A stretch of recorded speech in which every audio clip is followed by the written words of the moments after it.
أعوذ بالله من الشيطان الرجيم. بسم الله الرحمن الرحيم. والذين يرمون أزواجهم ولم يكن لهم شهداء إلا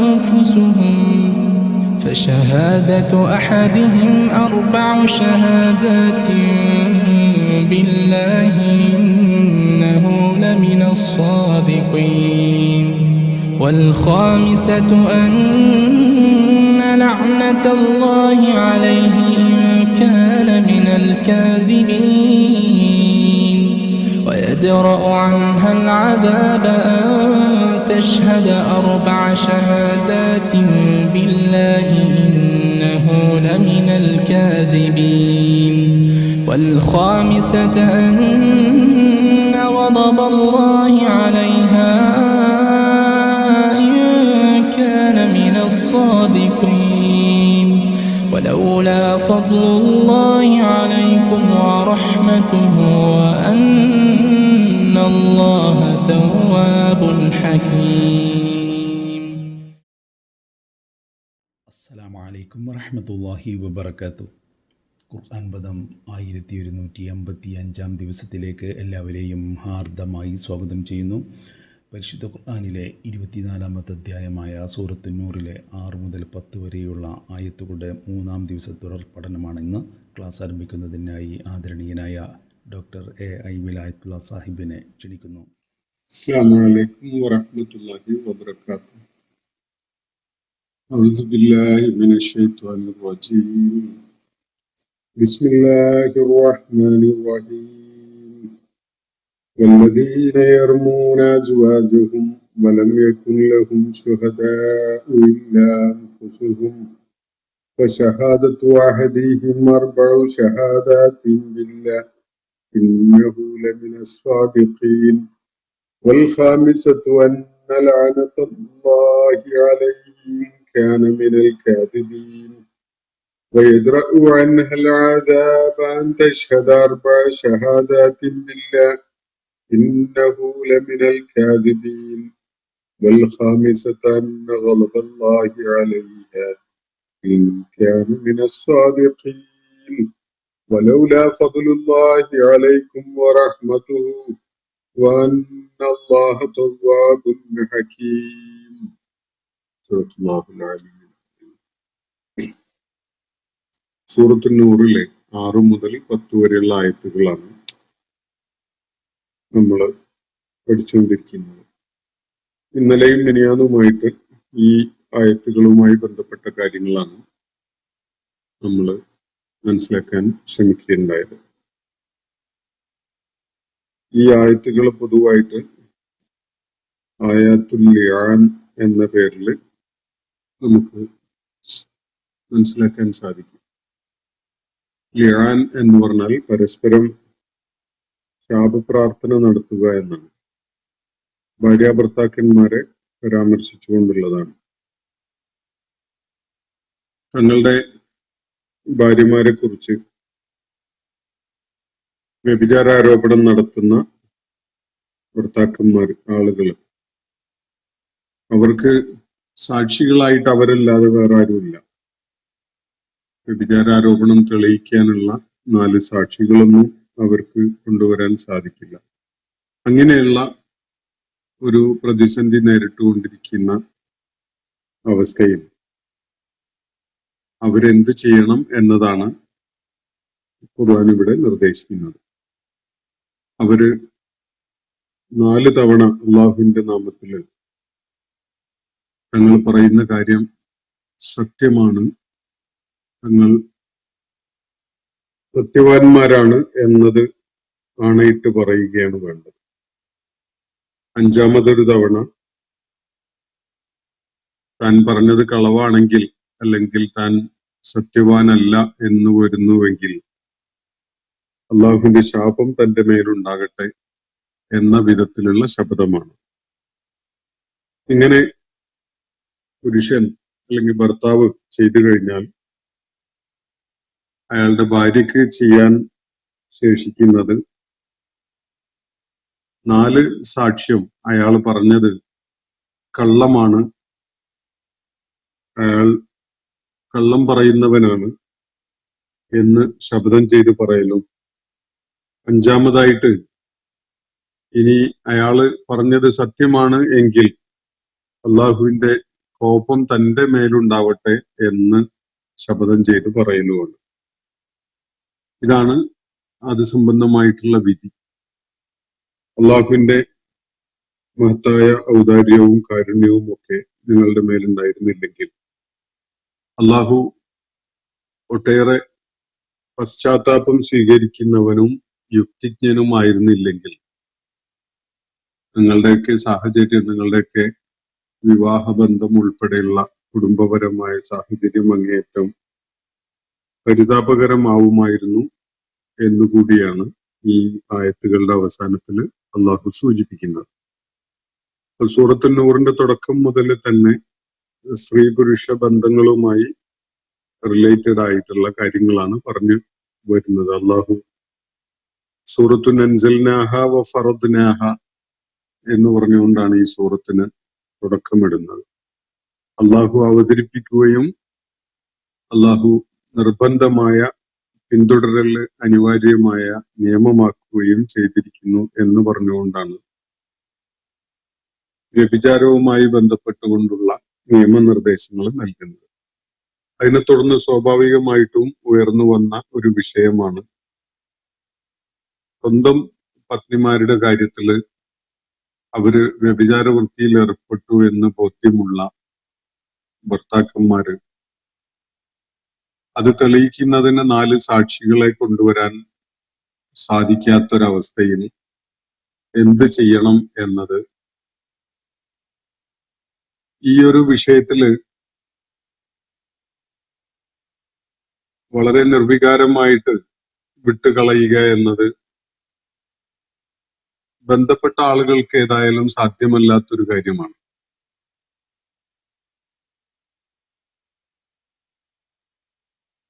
ദേഷ്യം കടിച്ചമർത്തിക്കൊണ്ട് ഒരു ബന്ധം നിലനിർത്തിക്കൊണ്ടു പോവുക എന്നത്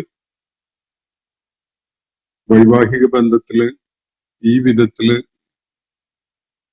ചതിക്കപ്പെട്ട അല്ലെങ്കിൽ വഞ്ചിതനായ ഒരു ആളെ സംബന്ധിച്ചിടത്തോളം സാധിക്കുന്ന ഒരു കാര്യമല്ല എന്നതാണ് ഇവിടെ നേരിട്ടിരുന്ന പ്രതിസന്ധി. അപ്പൊ അങ്ങനെയുള്ള ഒരു അവസ്ഥയിൽ ഞങ്ങൾ എന്ത് ചെയ്യണം എന്ന് നബി സല്ലല്ലാഹു അലൈഹി വസല്ലമയുടെ അടുക്കല് പലരും ചോദിക്കുകയുണ്ടായി എന്നത് നമ്മൾ പല സംഭവങ്ങളും പരാമർശിച്ചുകൊണ്ട് ഇവിടെ നടത്തപ്പെട്ട വിശദീകരണങ്ങളിൽ നമുക്ക് മനസ്സിലാക്കാൻ പറ്റിയിട്ടുള്ള കാര്യമാണ്. അപ്പൊ ഈ ആയത്തുകളുമായി ബന്ധപ്പെട്ടുകൊണ്ടുള്ള ഹദീസിൽ വിവരിക്കുന്ന സംഭവങ്ങളും ഒക്കെ വെച്ചുകൊണ്ട് ഇസ്ലാമിക കർമ്മശാസ്ത്ര പണ്ഡിതന്മാര് ലിയാനുമായി ബന്ധപ്പെട്ടുകൊണ്ട് അവര് എത്തിച്ചേർന്നിട്ടുള്ള ചില നിയമനിർദ്ദേശങ്ങൾ, അത് ഖുർആന്റെയും സുന്നത്തിന്റെയും അടിസ്ഥാനത്തിലുള്ളതാണ്. ലിയാൻ നടപ്പിലാക്കുമ്പോൾ, ഈ പരസ്പരമുള്ള ശാപപ്രാർത്ഥന നടപ്പിലാക്കുമ്പോൾ അനിവാര്യമായിട്ടും നമ്മൾ മനസ്സിലാക്കി വെക്കേണ്ടതായിട്ടുള്ള ചില സൂക്ഷ്മ തലങ്ങൾ അതിലുണ്ട്. അത് ഖുർആൻ ആയത്തുകളുടെയും അതുപോലെ ചില സംഭവങ്ങളിൽ നബി സല്ലല്ലാഹു അലൈഹി വസല്ലം സ്വീകരിച്ച നടപടികളുടെയും ഒക്കെ പശ്ചാത്തലത്തില് നിയമനിർദ്ധാരണം ചെയ്തെടുക്കുകയാണ് വേണ്ടത്. അതാണ് കർമ്മശാസ്ത്ര പണ്ഡിതന്മാര് ചെയ്തിട്ടുള്ളത്. അപ്പോ അത് വളരെ വിശദമായിട്ട് മുഫസ്സിറുകൾ അവ പരാമർശിക്കുന്നുണ്ട്. അത്രത്തോളം വിശദമായിട്ട് നമുക്ക് ഇതുപോലെ ഒരു വേദിയിൽ കൈകാര്യം ചെയ്യല് ഒരുപാട് ദിവസങ്ങൾ എടുക്കുന്ന ഒരു സംഗതിയായിരിക്കും. ഞാൻ വളരെ സംക്ഷിപ്തമായിട്ട് ഒരു 10-12 പോയിന്റ്സ് ഇതുമായി ബന്ധപ്പെട്ടുകൊണ്ട് പറഞ്ഞ് അവസാനിപ്പിക്കാം ഈ ആയത്തുമായിട്ട് ബന്ധപ്പെട്ട ചർച്ച. ഒന്നാമത്തത്, ഭാര്യയുടെ ദുർവൃത്തി കണ്ട ഒരാള്, അങ്ങനെ കാണാനിടയായ ഒരാള് ലിയാൻ ചെയ്യുന്നതിന് ആണല്ലോ ഖുർആൻ നിർദ്ദേശിക്കുന്നത്. അത് ചെയ്യുന്നതിന് പകരം തന്റെ പത്നിയുമായി വ്യഭിചാര വൃത്തിയിൽ ഏർപ്പെട്ട ആളെ കൊന്നുകളഞ്ഞു എന്ന് സങ്കല്പിക്കാം. ഇത് വെറും സങ്കല്പമല്ല, ഇതുപോലുള്ള സംഭവങ്ങൾ പലപ്പോഴും ഉണ്ടാകാം. നമ്മുടെ നാട്ടിലും ഇത്തരം പല സംഭവങ്ങളും പത്രങ്ങളിൽ നമ്മൾ വായിക്കാറുണ്ട്. അപ്പോ ഒരു ജാരൻ തന്റെ പത്നിയുമായി വ്യഭിചാര വൃത്തിയിൽ ഏർപ്പെട്ടതായിട്ട് അറിയാൻ, ബോധ്യപ്പെടാൻ അല്ലെങ്കിൽ കാണാൻ കഴിഞ്ഞ ഭർത്താവ്, അയാള് ആ നേരത്തെ കടുത്ത മാനസികാവസ്ഥയിൽ ആ വ്യഭിചാര വൃത്തി ചെയ്ത ആളെ കൊന്നുകളഞ്ഞു എന്ന് വെക്കുക. ഇങ്ങനെയുള്ള സംഭവങ്ങൾ ധാരാളം ഉണ്ടാവാറുണ്ട്. എന്താണ് അതിലുള്ള വിധി എന്നതാണ് ഫുഖഹാക്കള് വിലയിരുത്തുന്ന ഒരു വിഷയം. ഒന്നാമതായിട്ട് ഖുർആന്റെയും നബി സല്ലല്ലാഹു അലൈഹി വസല്ലമയുടെ ചര്യയുടെയും അടിസ്ഥാനത്തില് അങ്ങനെ തന്റെ പത്നിയോടൊപ്പം വ്യഭിചാര വൃത്തിയിൽ ഏർപ്പെട്ട ആളെ കൊല്ലുവാനുള്ള അധികാരം ഈ ഭർത്താവിനില്ല. ഒന്നാമത്തത് അതാണ് മനസ്സിലാക്കേണ്ട ഒരു കാര്യം.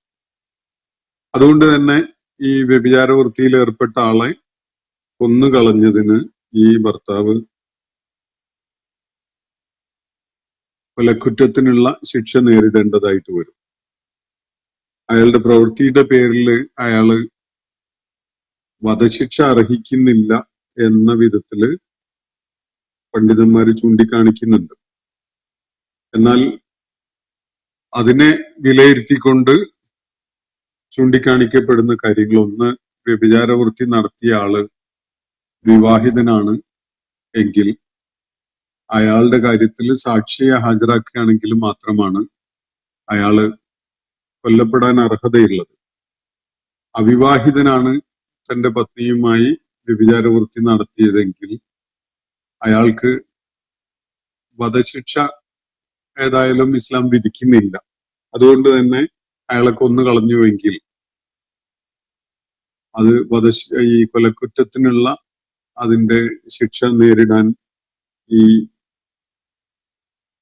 ആ സ്ത്രീയുടെ ഭർത്താവിന്, ഈ പുരുഷന് അങ്ങനെ ഒരു സാഹചര്യം നേരിടേണ്ടി വരും. പ്രതിക്രിയ ആ വിഷയത്തിൽ ഉണ്ടാകും. അപ്പോ 4 സാക്ഷികളില്ലെങ്കിൽ അയാൾക്ക് പ്രതിക്രിയ അയാളുടെ മേല് നടപ്പിലാക്കാൻ ഇസ്ലാമിക ഭരണകൂടത്തിന് ബാധ്യതയുണ്ടാകും എന്നതാണ് ഭൂരിഭാഗം പണ്ഡിതന്മാര് ചൂണ്ടിക്കാണിക്കുന്ന കാര്യം.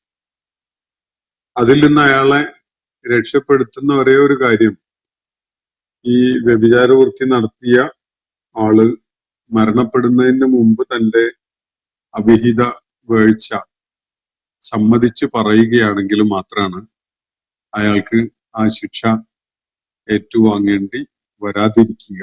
ഈ അയാളെ കൊന്നുകളഞ്ഞ ആൾക്ക് ആ ശിക്ഷയിൽ നിന്ന് രക്ഷപ്പെടാൻ സാധിക്കുക എന്നതാണ് ചൂണ്ടിക്കാണിക്കപ്പെടുന്ന വിഷയം. അപ്പോ ഭാര്യയുടെ അബദ്ധസഞ്ചാരമായാലും അതുപോലെയുള്ള വിഷയങ്ങളായാലും നേരിട്ട് കയറി ഇടപെട്ട് അതിലെ കുറ്റവാളിയെ വധിച്ചു കളയുക എന്നത് ഒരാളെ സംബന്ധിച്ചിടത്തോളം ഇസ്ലാമിക ഭരണകൂടം അനുവദിക്കാത്ത ഒരു കാര്യമാണ് എന്നതാണ് മനസ്സിലാക്കേണ്ട വളരെ അടിസ്ഥാനപരമായ ഒരു കാര്യം. രണ്ടാമത്തെ ഒരു വിഷയം, ശാപപ്രാർത്ഥന. ഭാര്യയും ഭർത്താവും സ്വകാര്യമായിട്ട് അവരുടെ ബെഡ്റൂമിലോ വീട്ടിലോ ഇരുന്ന് പരസ്പരം ചെയ്യുക എന്നൊരു രീതി മതിയാവുകയില്ല. അത് ഉത്തരവാദപ്പെട്ട ആളുകളുടെ സാന്നിധ്യത്തിൽ വേണ്ടിവരികയാണെങ്കിൽ കോടതിയിൽ തന്നെ ചെയ്യേണ്ട ഒരു സംഗതിയാണ്. അത് പരസ്യമാക്കപ്പെടേണ്ട ഒരു കാര്യമാണ്. ഒരാള് വ്യഭിചാര ആരോപണം ഭാര്യയെക്കുറിച്ച് നടത്തുകയും എന്നിട്ട് അതിനെക്കുറിച്ച് അതിനെ തുടർന്ന് ശാപപ്രാർത്ഥന നടത്തുകയും ചെയ്യുന്നത് സ്വകാര്യമാക്കി വെക്കേണ്ട ഒരു കാര്യമല്ല. കോടതിയുടെയോ അല്ലെങ്കിൽ സമാനമായ സംവിധാനങ്ങളുടെയൊക്കെ സാന്നിധ്യത്തിലാണ് അത് ചെയ്യേണ്ടത് എന്നതാണ് ഏകോപിച്ചുകൊണ്ട് പണ്ഡിതന്മാർ ഇത് സംബന്ധമായിട്ട് പറയുന്ന കാര്യം, ഫുഖഹാക്കള് ചൂണ്ടിക്കാണിക്കുന്ന കാര്യം. പിന്നെ ലിയാൻ എന്ന സംഗതി, പരസ്പരം ശാപപ്രാർത്ഥന നടത്തുക എന്ന സംഗതി, അത് സ്ത്രീക്കും ചെയ്യാം പുരുഷനും ചെയ്യാം. അതിന് കോടതിയെ സമീപിക്കാവുന്നതാണ്. സ്ത്രീ ആയാലും പുരുഷനായാലും ആ സംഗതി താൻ തന്റെ പത്നിയുമായിട്ട് വേർപ്പെടുകയാണ് ഇന്ന കാരണത്താൽ, അതുകൊണ്ട് ഞാൻ ലിയാൻ ചെയ്യാൻ പോവുകയാണ് എന്ന വിധത്തില് കോടതിയെ അതിനുവേണ്ടി സൗകര്യം ഒരുക്കി തരാൻ വേണ്ടി ആവശ്യപ്പെടാവുന്നതാണ്. അതുപോലെ സ്ത്രീക്ക് തനിക്കെതിരെ വ്യഭിചാരം ആരോപിക്കുകയും കുഞ്ഞിന്റെ പിതൃത്വം അംഗീകരിക്കാതിരിക്കുകയും ചെയ്യുന്നു എന്ന് പറഞ്ഞുകൊണ്ട് പരാതിപ്പെട്ടുകൊണ്ട് ഇതേ പ്രോസസ്സിലേക്ക് പോകാൻ കോടതിയെ സമീപിക്കാവുന്നതാണ്. അതുപോലെ ഈ ലിയാനിന്, ഈ ശാപപ്രാർത്ഥന നടത്തുവാൻ ഏതു തരം ഭാര്യാഭർത്താക്കന്മാർക്കാണ് അനുവാദമുള്ളത് എന്നതാണ് മറ്റൊരു വിഷയം ഫുഖഹാക്കൾ പരിഗണിക്കുന്നത്. അതിന് വല്ല നിബന്ധനയുണ്ടോ എന്നുള്ളത്. അതില് ഈ ശാപപ്രാർത്ഥന ലിയാൻ എന്ന് പറഞ്ഞാല് ശപഥം ചെയ്ത് പറയലാണല്ലോ. അപ്പൊ ഫുഖഹാക്കളുടെ ഇതിലുള്ള പൊതുവായ അഭിപ്രായം, ഷഹാദത്ത് ചെയ്യാൻ, സത്യസാക്ഷ്യം വഹിക്കാൻ അല്ലെങ്കിൽ സാക്ഷ്യം സ്വീകരിക്കപ്പെടാൻ അർഹതയുള്ള ഏതൊരാൾക്കും അങ്ങനെ ചെയ്യാമെന്നാണ്. ചില ആളുകളുടെ കാര്യത്തില്, പ്രത്യേകിച്ച് വ്യഭിചാരാരോപണം ഉന്നയിച്ചതിന്റെ പേരിൽ പിന്നീട് ഒരിക്കലും അവരുടെ ശപഥം അല്ലെങ്കിൽ സാക്ഷ്യം സ്വീകരിക്കപ്പെടാവതല്ല എന്ന് ഖുർആൻ വ്യക്തമാക്കിയ നമ്മൾ നേരത്തെ കണ്ടു. അങ്ങനെ ഒരു സാക്ഷ്യം സ്വീകരിക്കപ്പെടാത്തൊരവസ്ഥയിൽ ഉള്ള ഒരാൾക്ക് ലിയാൻ ചെയ്യാൻ അവകാശം ഉണ്ടാവുന്നതല്ല എന്നാണ് ഫുഖഹാക്കളുടെ അഭിപ്രായം. അതുപോലെ സ്വതന്ത്രനായിരിക്കണം. അടിമ എന്ന അവസ്ഥയിലുള്ള ആൾക്ക് ലിയാൻ ചെയ്യാനുള്ള ഒരു പ്രൊവിഷൻ ഇല്ല എന്ന് പണ്ഡിതന്മാര് ചൂണ്ടിക്കാണിക്കുന്നു. അതുപോലെ ഇമാം ഷാഫി റഹ്മത്തുള്ളാഹി അലൈഹി ചൂണ്ടിക്കാണിക്കുന്നത് ബുദ്ധിസ്ഥിരതയും പ്രായപൂർത്തിയുമുള്ള ആൾക്ക് മാത്രമേ ഇതിനുള്ള അർഹത ഉണ്ടാവുകയുള്ളൂ എന്നാണ്. അതുപോലെ ഈ ലിയാൻ ചെയ്യുന്ന ദമ്പതികൾ, ഭാര്യാഭർത്താക്കന്മാർ, അവര് മുസ്ലിങ്ങളാവണം, അമുസ്ലിങ്ങൾക്ക് ഈ നിയമം ബാധകമല്ല എന്ന വിധത്തിൽ ചൂണ്ടിക്കാണിക്കപ്പെടുന്നുണ്ട്. അതുപോലെ സാക്ഷ്യം സ്വീകരിക്കപ്പെടാൻ പറ്റുന്ന തരം ആളുകൾ ആയാലും മുസ്ലിം ഭർത്താവിന്റെ മുസ്ലിം ഭാര്യ അല്ലെങ്കിൽ ദിമ്മി ആയ ഭാര്യ ആരായിരുന്നാലും അങ്ങനെ ലിയാൻ ചെയ്യാവുന്നതാണ് എന്നാണ് ഫിഖ്ഹില് പണ്ഡിതന്മാർ ചൂണ്ടിക്കാണിക്കുന്ന കാര്യങ്ങൾ. അതുപോലെ ഹനഫികൾക്കിടയിലുള്ള ഒരു അഭിപ്രായം, വ്യഭിചാര ആരോപണത്തിന് ശിക്ഷിക്കപ്പെട്ടിട്ടില്ലാത്ത ആളായിരിക്കണം ഈ ലിയാൻ ചെയ്യാൻ മുതിരുന്നത്. നേരത്തെ വ്യഭിചാര ആരോപണം നടത്തിയതിന് 80 അടി ഏറ്റുവാങ്ങിയ ഒരാൾക്ക് അതിന് അർഹതയില്ല എന്ന നിലക്കാണ് അവർ ചൂണ്ടിക്കാണിക്കുന്നത്. അതുപോലെ വേറൊരു കാര്യം മനസ്സിലാക്കേണ്ടത്, 2 വിഷയങ്ങളാണ് ഇവിടെയുള്ളത്. ഒന്ന് വ്യഭിചാരാരോപണം എന്ന ഖദഫ് ആണ്. രണ്ടാമത്തത് ഈ പരസ്പരമുള്ള ശാപപ്രാർത്ഥനയാണ്. ഇത് രണ്ടും പരസ്പരം ബന്ധമുള്ള കാര്യങ്ങളാണെങ്കിലും ഒന്നല്ല. ഖദഫ് എന്നത് നമുക്ക് നേരിട്ട് ബന്ധമില്ലാത്ത ആളുകളെ കുറിച്ച് വ്യഭിചാരാരോപണം നടത്തലാണ്. ലിയാൻ എന്നത് ഭാര്യ ഭർത്താക്കന്മാര് പരസ്പരം ആരോപണം ഉന്നയിക്കുകയും അതിനെ തുടർന്നുള്ള ശാപപ്രാർത്ഥനയുമാണ്. രണ്ടും തമ്മിൽ വ്യത്യാസമുണ്ട്. ഖദഫ് നടത്തിയവന് നിർബന്ധമായിട്ടും 80 അടി ശിക്ഷ ലഭിക്കും, ഹദ്ദ് ലഭിക്കും. അതേസമയത്ത് ലിയാൻ നടത്തുന്ന ഭർത്താവിന് ശാപപ്രാർത്ഥന നടത്തി ബന്ധം വേർപിരിയ എന്നതല്ലാതെ അയാൾക്കെതിരിൽ ശിക്ഷാ നടപടി ഉണ്ടാവുന്നതല്ല. ബാക്കി എല്ലാ അർത്ഥത്തിലും ഈ 2 സംഗതിയും ഒരേ തലത്തിലാണ് ഉള്ളത് എന്നതാണ് ചൂണ്ടിക്കാണിക്കപ്പെടുന്ന കാര്യം. പിന്നെ സാക്ഷ്യത്തിന്റെ അതേ നിലപാടാണ് ശപഥത്തിനും ചൂണ്ടിക്കാണിക്കപ്പെടുന്നത്. സാക്ഷ്യം പറയുന്ന പോലെ തന്നെ അതേ പ്രാധാന്യത്തിലാണ് ഈ ശപഥത്തിന്റെ കാര്യവും ഇവിടെ പരാമർശിക്കപ്പെടുന്നത്. അതിനാല് സാക്ഷി നിൽക്കാന് അർഹനായ ആരെയും ലിയാനും അനുവദിക്കാവുന്നതാണ് എന്നതാണ് ഹനഫി പണ്ഡിതന്മാരുടെ വിലയിരുത്തൽ. അതുപോലെ ഇത് രണ്ട് വ്യത്യസ്ത നിയമങ്ങളാണ്, പരസ്പരം ബന്ധമില്ലാത്തതാണ്. ഈ ഖദഫ് സംബന്ധമായിട്ടുള്ള വിധി വന്നതിനെ തുടർന്ന് രൂപപ്പെട്ടു വന്ന സങ്കീർണതകൾ, പ്രത്യേകിച്ച് ഭാര്യാഭർത്താക്കന്മാർക്കിടയിലുള്ള പ്രശ്നങ്ങളുമായി ബന്ധപ്പെട്ടുകൊണ്ട് പുതിയ നിയമം അള്ളാഹു അവതരിപ്പിച്ചതാണ് എന്ന വിധത്തിലാണ് ഇതിനെ പ്രമുഖരായ പല പണ്ഡിതന്മാരും നോക്കിക്കാണുന്നത്. മാത്രമല്ല, അവിടെ ഭാര്യാഭർത്താക്കന്മാർക്കിടയിലുള്ള വ്യഭിചാരാരോപണം നടക്കുന്ന വിഷയത്തിൽ മുഹ്സനാത്ത് എന്ന പ്രയോഗം ഖുർആൻ നടത്തിയിട്ടില്ല. ചാരിത്രവതികൾ പതിവ്രതകൾ എന്നുള്ള പ്രയോഗം ഖുർആൻ നടത്തിയിട്ടില്ല എന്നതും ശ്രദ്ധേയമാണ്. സാക്ഷ്യം സ്വീകരിക്കപ്പെടുന്ന വിധത്തിലുള്ള ഏത് പുരുഷനും ഏത് ഭർത്താവിനും തന്റെ ഭാര്യയെക്കുറിച്ച് ഇങ്ങനെയുള്ള വിഷയം ഉണ്ടാകുമ്പോൾ സത്യം ചെയ്ത് ഈ ലിആൻ ചെയ്യാവുന്നതാണ് എന്നതാണ് ഇത് സംബന്ധമായി മനസ്സിലാക്കാൻ സാധിക്കുന്ന കാര്യം. പിന്നെ വേറൊരു വിഷയം, ലിആനിലേക്ക് നീങ്ങണമെങ്കിൽ ഈ വ്യഭിചാരാരോപണം ഏത് വിധത്തിലുള്ളതാവണം എന്നതാണ്.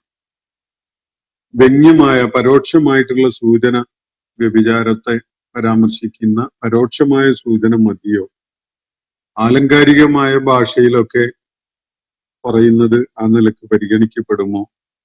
കേവലമായ സംശയപ്രകടനം ലിആനിന് വഴി തെളിയിക്കുമോ എന്നതൊക്കെയാണ് ഫുഖഹാക്കള് ചർച്ച ചെയ്യുന്ന വേറെ പ്രധാനപ്പെട്ട ഒരു വിഷയം.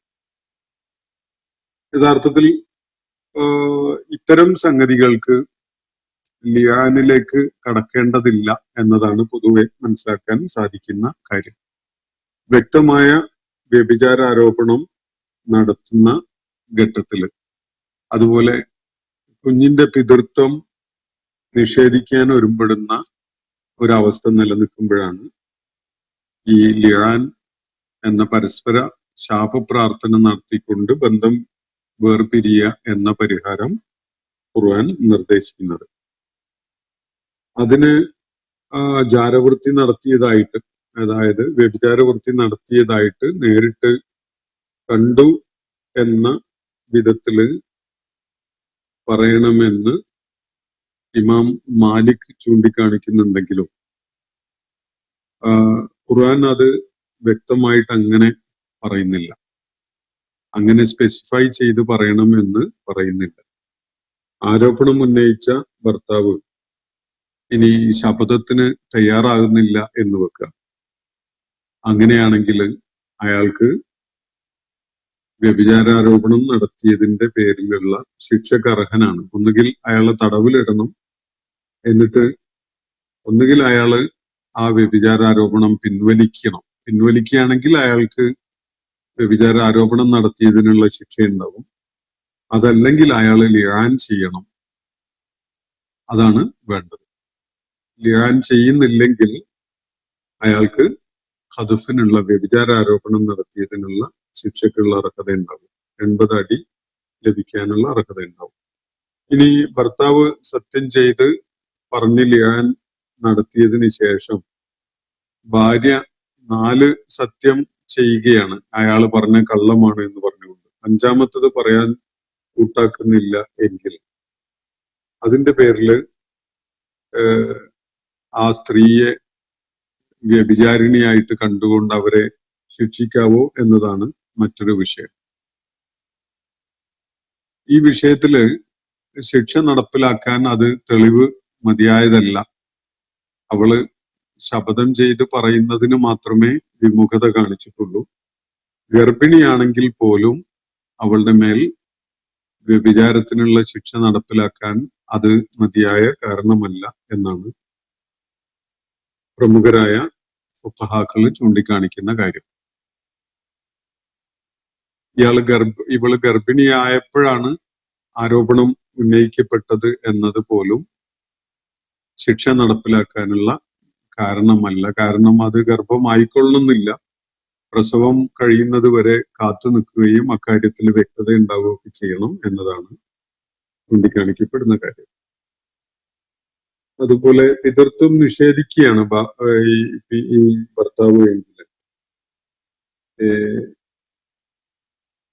ഈ ലിയാൻ അനിവാര്യമായ ഒരു സംഗതിയായിട്ടാണ് നിർദ്ദേശിക്കപ്പെടുന്നത്.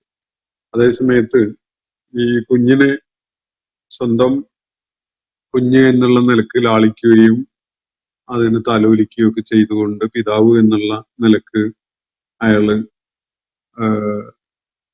കുറച്ചു കാലം ജീവിക്കുന്നുവെങ്കിൽ പിന്നീട് അയാള് പിതൃത്വം നിഷേധിക്കുകയാണെങ്കിൽ അയാളെ വ്യഭിചാര ആരോപണത്തിന്റെ പേരിലുള്ള ശിക്ഷക്ക് അർഹനാക്കി തീർക്കും എന്നാണ് ചൂണ്ടിക്കാണിക്കപ്പെടുന്നത്. അതുപോലെ ഗർഭധാരണം മുതൽ പ്രസവം വരെ പിതൃത്വ നിഷേധം നടത്താൻ കൂട്ടാക്കാതെ, അങ്ങനെയുള്ള കാര്യങ്ങളൊന്നും പറഞ്ഞിട്ടില്ലാതെ കുഞ്ഞ് ജനിച്ചതിന് ശേഷം അങ്ങനെയുള്ള വാദങ്ങളുമായിട്ട് രംഗത്ത് വരുന്നത് അയാളെ കുറ്റവാളിയാക്കി മാറ്റും എന്നാണ് ചൂണ്ടിക്കാണിക്കപ്പെടുന്നത്. പ്രസവം കഴിഞ്ഞ് 1-2 ദിവസത്തിനുള്ളിലെങ്കിലും അയാൾ പിതൃത്വം നിഷേധിച്ചുകൊണ്ട് സംസാരിക്കുന്നുവെങ്കിൽ അയാൾക്ക് കുട്ടിയുടെ രക്ഷിതാവ് എന്നുള്ള നിലക്കുള്ള ഉത്തരവാദിത്വം നിലനിൽക്കും. അയാൾക്ക് വേണമെങ്കിൽ ലിയാൻ ചെയ്തുകൊണ്ട് ബന്ധം പിരിയാവുന്നതാണ് എന്ന കാര്യവും ചൂണ്ടിക്കാണിക്കപ്പെടുന്നു. അതുപോലെ വിവാഹമോചനം ചെയ്തു സ്വന്തം ഭാര്യയെ, അതിനുശേഷം അവളുടെ മേൽ വ്യഭിചാര ആരോപണം നടത്തുകയാണെങ്കിൽ ഭർത്താവിന് വ്യഭിചാര ആരോപണത്തിനുള്ള 80 അടി ശിക്ഷ ഏറ്റുവാങ്ങേണ്ടി വരും. കാരണം പിന്നീട് അവര് ഭാര്യാഭർത്താക്കന്മാരല്ല എന്നതുകൊണ്ട് തന്നെ വിവാഹം വേർപ്പെടുത്തി പിരിഞ്ഞതിന് ശേഷമാണ് അയാള് വ്യഭിചാര ആരോപണം നടത്തുന്നതെങ്കിൽ തീർച്ചയായിട്ടും അതിന്റെ ശിക്ഷ ഏറ്റുവാങ്ങേണ്ടി വരും എന്നാണ് ഫുഖഹാക്കള് ചൂണ്ടിക്കാണിക്കപ്പെടുന്ന കാര്യം. അതുപോലെ ലിയാൻ ചെയ്ത് ബന്ധം പിരിയുന്ന ഭാര്യാഭർത്താക്കന്മാർക്ക് 3 തലാഖ് ചെയ്ത അവസ്ഥയാണ് ഉണ്ടാവുക. ഈ വിഷയത്തിൽ ലിയാൻ ചെയ്തുകൊണ്ടുള്ള വേർപിരിയലാണെങ്കിൽ പിന്നീട് അവർക്ക് ഒരിക്കലും തന്നെ വിവാഹ ബന്ധത്തിലേക്ക് തിരിച്ചു വരാൻ, നിക്കാഹ് ചെയ്തുകൊണ്ട് വീണ്ടും അവർക്ക് ഭാര്യാഭർത്താക്കന്മാരാവാൻ ഇസ്ലാം അനുവാദം നൽകുന്നില്ല. എന്നേക്കുമായിട്ട് ആ ബന്ധം അവസാനിപ്പിച്ചു എന്നതാണ് അത് സംബന്ധമായുള്ള വ്യക്തമായ നിലപാട്. അതുപോലെ ലിയാൻ ചെയ്ത് പിരിഞ്ഞതിന് ശേഷം കുഞ്ഞിനെ ആ സ്ത്രീയുടെ ഭർത്താവുമായിട്ട് ചേർത്ത് പറയുന്നത് ഇസ്ലാം അനുവദിക്കുന്നില്ല. ആ സ്ത്രീയെ അതുപോലെ ആ കുഞ്ഞിനെയൊക്കെ എന്തെങ്കിലും വിധത്തില് അപമാനിതരാക്കാനും അങ്ങനെയുള്ള പരാമർശങ്ങൾ നടത്താനും ഇസ്ലാം അനുവദിക്കുന്നില്ല. അപ്പോ ഇത്രയും കാര്യങ്ങളാണ് ഈ ആയത്തുകളും ഇവിടെ പരാമർശിക്കപ്പെട്ട ഹദീസുകളിലെ സംഭവങ്ങളൊക്കെ അടിസ്ഥാനപ്പെടുത്തിക്കൊണ്ട് ഫുഖഹാക്കള് ചൂണ്ടിക്കാണിച്ചിട്ടുള്ളത്. ഇതിന്റെ വിശദാംശങ്ങൾ ഇനിയും ഓരോ വിഷയവും ഓരോ പ്രശ്നവുമായി ബന്ധപ്പെട്ടുകൊണ്ട് ഒരുപാട് കാര്യങ്ങൾ ഫിഖ്ഹിൽ വളരെ മൈന്യൂട്ടായിട്ട് അതിനെ കുറിച്ചുള്ള പഠനങ്ങൾ നമുക്ക് കാണാൻ സാധിക്കും. അതിലേക്കൊന്നും പോകാൻ ഇപ്പോ നമുക്ക് സന്ദർഭമില്ല. ഇതുമായി ബന്ധപ്പെട്ടുകൊണ്ടുള്ള ഏതെങ്കിലും സ്പെസിഫിക് ആയിട്ടുള്ള വിഷയങ്ങൾ ഉയർന്നു വരുമ്പോൾ നമുക്ക് അത് പഠിക്കുകയും അതിനുള്ള ഇസ്ലാമിക വിധി എന്താണ് എന്നത് മനസ്സിലാക്കുകയും ചെയ്യുക എന്നതാണ് പ്രായോഗികമായിട്ടുള്ളത്. മാത്രമല്ല ഇത് ഒരുപാട് കാര്യങ്ങൾ നമ്മൾ മനസ്സിൽ സ്റ്റോർ ചെയ്ത് വെച്ചാൽ അത് മനസ്സിൽ നിന്നോളണമെന്നുമില്ല. നമ്മൾ പലതും മറന്നു പോകാൻ ഇടയുണ്ട്. അപ്പോ ഓരോ പ്രശ്നങ്ങൾ നമുക്ക് വ്യക്തിപരമായിട്ടോ അല്ലെങ്കിൽ നമ്മുടെ അറിവിൽപ്പെട്ടതൊക്കെ ആയിട്ടുള്ള കാര്യങ്ങൾ ഉയർന്നു വരുമ്പോൾ അതിനുള്ള പരിഹാരം ഈ ഖുർആൻ ആയത്തുകളുടെയും ഹദീസുകളുടെയും അടിസ്ഥാനത്തിൽ എന്താണ് എന്നത് നമുക്ക് വിലയിരുത്തുകയും പഠിക്കുകയൊക്കെ ചെയ്യാം എന്നാണ് ഇത് സംബന്ധമായിട്ട് സൂചിപ്പിക്കാൻ ഉദ്ദേശിക്കുന്നത്. ഇന്നത്തെ സെഷൻ ഇതോടെ ഞാൻ അവസാനിപ്പിക്കുകയാണ്. ഈ ആയാത്തുൽ ലിആനുമായി ബന്ധപ്പെട്ടുകൊണ്ടുള്ള ചർച്ച ഇവിടെ അവസാനിപ്പിക്കുകയാണ്. വാഖിർ ദഅവാന അനിൽ ഹംദുലില്ലാഹി റബ്ബിൽ ആലമീൻ. അസ്സലാമു അലൈക്കും വറഹ്മത്തുള്ളാഹി വബറകാതുഹു. ഇന്നത്തെ ഖുർആൻ പദം പഠനം ഇവിടെ സമാപിക്കുന്നു. ഖുർആൻ പഠനത്തിൽ പങ്കെടുത്ത എല്ലാവർക്കും അള്ളാഹു അർഹമായ പ്രതിഫലം നൽകി അനുഗ്രഹിക്കട്ടെ. വആഖിറു ദഅ്വാനാ അനിൽ ഹംദുലില്ലാഹി റബ്ബിൽ ആലമീൻ. അസ്സലാമു അലൈക്കും വറഹ്മത്തുള്ളാഹി വബറകാതുഹു.